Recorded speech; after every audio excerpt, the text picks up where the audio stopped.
નમસ્કાર મિત્રો, અમારા નવા વિડીયોમાં આપનું હાર્દિક સ્વાગત છે। આજે આપણે વાત કરીશું મા માટે દીકરાનું બલિદાન બનેલ સત્ય ઘટના વિશે। સાહેબ, કહેવત છે કે માવતર કદી કમાવતર ન થાય, તે રાધાએ વાત ખોટી પાડી। એણે ક્યારેય દીકરા દીકરી વિશે પરવા ન કરી। સ્ત્રી વોર્ડના બારણા પાસેથી નર્સ પસાર થઈ અંદરની દિશામાં ડોક્યું કરતી ગઈ અને નિશાસા સાથે શબ્દો ફેંકતી ગઈ। બિચારા રાધાબા કેવી દયાજનક હાલતમાં અહીં પડેલા છે, પણ 3 સંતાનોમાંથી એકેયને એમની ખબર પૂછવા આવવાની ફુરસત નથી મળતી। આવા દીકરા દીકરી હોય એના કરતાં ન હોય એ વધારે સારું। થોડીવાર પછી વોર્ડ બોય કાંતિ આવ્યો। એનું કામ કરીને જતા જતા ડચકારો કરતો ગયો, હે ભગવાન, તું તો દયાળુ છો। આ ડોશી મરવા પડી છે, એની સામું તો જો। એના દીકરા દીકરીને જરાક તો લાગણીના 1-2 ટીપા આપ। બાપડી બીમારીમાં સબળે છે, તો પણ કોઈને એની પડી નથી। દુનિયા આટલી હદે સ્વાર્થી? ડૉક્ટર પ્રફુલ્લભાઈ બધી બહેનો, માતાઓ, દાદીઓનો રાઉન્ડ લેવા માટે આવ્યા। રાધાબાના ખાટલા પાસે ઊભા રહ્યા। બા, કેવું છે આજે? આખા શરીર પર બહુ સોજા સળિયા છે। તમારી બંને કિડની ધીમે ધીમે કામ કરતી બંધ થવા લાગી છે। તમારા સંતાનો તમને મળવા આવે છે કે નથી આવતા? બાજુના ખાટલામાં સૂતેલા શાંતાબા આવ્યા। કોઈ નથી આવ્યું। આના કરતાં તો હું નસીબદાર કે ભગવાને મને વાંઝળી રાખી। કોઈની પાસેથી ખોટી આશા જ નથી રાખવાની। ડૉક્ટર પ્રફુલ્લભાઈ રાધાબા વિશે થોડુંક જાણતા હતા, ઘણું બધું નહોતા જાણતા।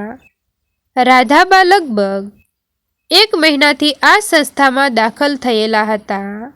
આ સંસ્થા કોઈ જનરલ કે ખાનગી હોસ્પિટલ નથી। આ તો અસહાય, અશક્ત, બીમાર વૃદ્ધોને સાચવતી અને એમની સેવા કરતી સંસ્થા છે। દરેક ઘરમાં વૃદ્ધોની ચાકરી કરવા માટે જરૂરી સભ્યો, સમય કે સગવડ હોતા નથી।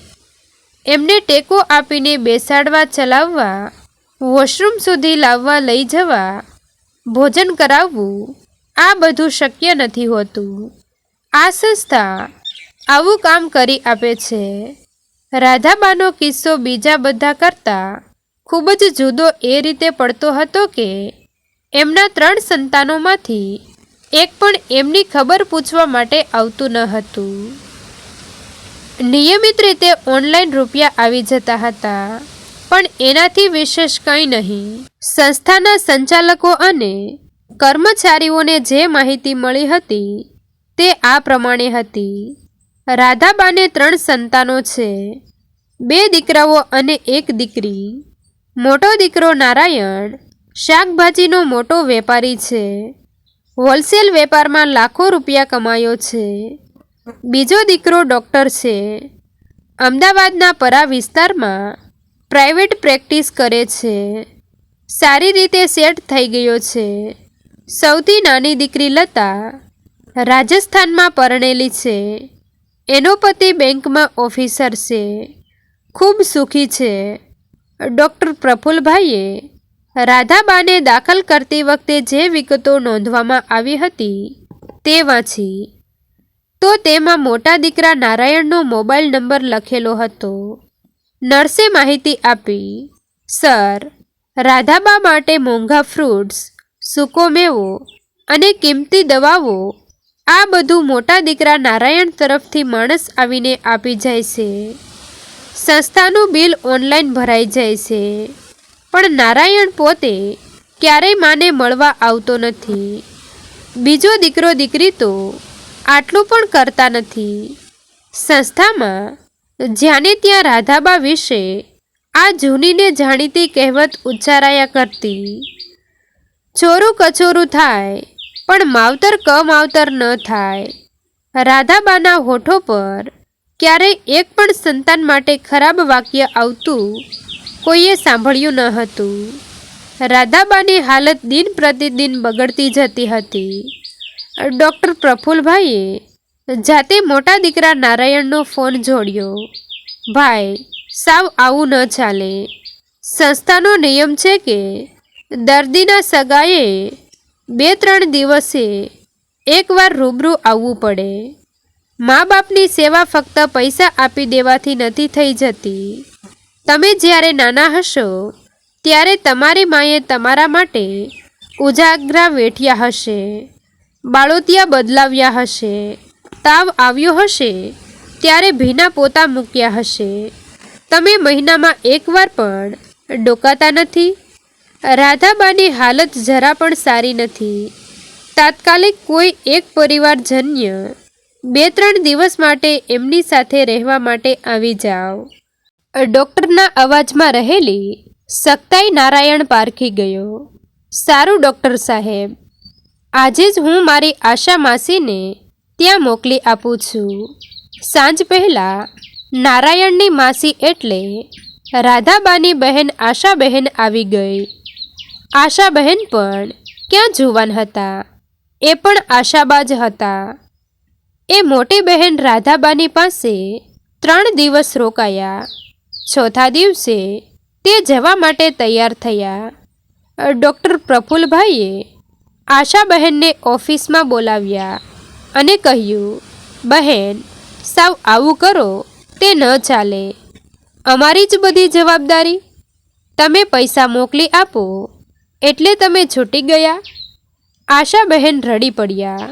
સાહેબ, આ બધું કર્મોનું ફળ છે. રાધાની આવી હાલત માટે બીજું કોઈ જવાબદાર નથી, એ પોતે જ છે. શું કહો છો? રાધાબાએ એવા તે કેવા કર્મો કર્યા છે? ડૉક્ટરે પૂછ્યું. ડુસકા ભરતા ભરતા આશાબહેને ભૂતકાળને જીવતો કર્યો. સાહેબ, યુવાનીમાં રાધા સુખી હતી. પ્રેમાળ પતિ હતો. 3 સંતાનો હતા. બહુ પૈસા ન હતા પણ જીવનમાં સંતોષ હતો. સૌથી નાની દીકરી જ્યારે 1.5 વર્ષની હતી ત્યારે ન બનવાનું બની ગયું. મારા બનેવીને ઝેરી સાપ કરડ્યો અને એ મૃત્યુ પામ્યા. આ વાતને માંડ 2 મહિના થયા હશે ત્યારે એક દિવસ રાધા 3 બાળકોને ઘરમાં પૂરી દઈને બારણા પર બહારની સાંકળ વાસી દઈને કોઈ પુરુષની જોડે ભાગી ગઈ. લગ્ન કર્યા વગર એના ઘરમાં બેસી ગઈ. છોકરાઓએ રાડા રોળ કરી મૂકી ત્યારે કોઈ પાડોશીએ બારણું ખોલીને એમને બહાર કાઢ્યા. અરે રે! ડૉક્ટર પ્રફુલ્લભાઈ આ સાંભળીને ક્ષુબ્ધ થઈ ગયા. થોડી મદદ પાડોશીએ કરી, થોડી મેં કરી. મોટા દીકરાએ ફૂટપાથ પર શાકભાજીનું પાથરણું શરૂ કર્યું. 3 પેટ રોટલા ભેળા થયા. નસીબ જોર કરતું હતું. પાથરણામાંથી લારી થઈ, પછી દુકાન થઈ. છૂટકમાંથી જથ્થાબંધ વેપાર જામ્યો. આજે નારાયણની મોટી ધાક છે. ખૂબ કમાય છે. નાનીને સમયસર પરણાવી દીધી. ભાઈને MBBS ડૉક્ટર બનાવ્યો. બંને ભાઈઓ પરણ્યા. આજે બધા ખૂબ સુખી છે. આશાબહેનના ચહેરા પર સંતોષ ઝળક્યો. રાધાબાનું શું થયું? ડૉક્ટરના મનમાં જિજ્ઞાસા જાગી. સાહેબ, કહેવત છે કે માવતર કમાવતર ન થાય. તે રાધાએ એ વાતને ખોટી પાડી. એણે ક્યારેય દીકરા દીકરી વિશે પરવા ન કરી. ક્યાંક કોઈક પાડોશી ભટકાઈ જાય તો પણ એણે પૂછ્યું નહીં કે 3 સંતાનો શું કરે છે, સુખી છે કે દુઃખી છે. બધું અહીંનું અહીં જ છે. સાહેબ, કોરોનામાં રાધાનો વર મરી ગયો. પાછળ એક નાનું મકાન મૂકી ગયો. બચતમાં ફૂટી કોડી ન હતી. એમાં રાધાની કિડનીઓ બગડી. મેં નારાયણને બહુ કીધું કે ગમે તેવી તોય તારી જનેતા છે. તું કેટલા બધા ગરીબોને આર્થિક મદદ કરે છે. આ તો તારી માં છે. ત્યારે નારાયણ રૂપિયા, દવાઓ, ફળો વગેરેની મદદ કરવા તૈયાર થયો છે. નાના ભાઈને કે બહેનને તો આ વાતની ખબર પણ નથી.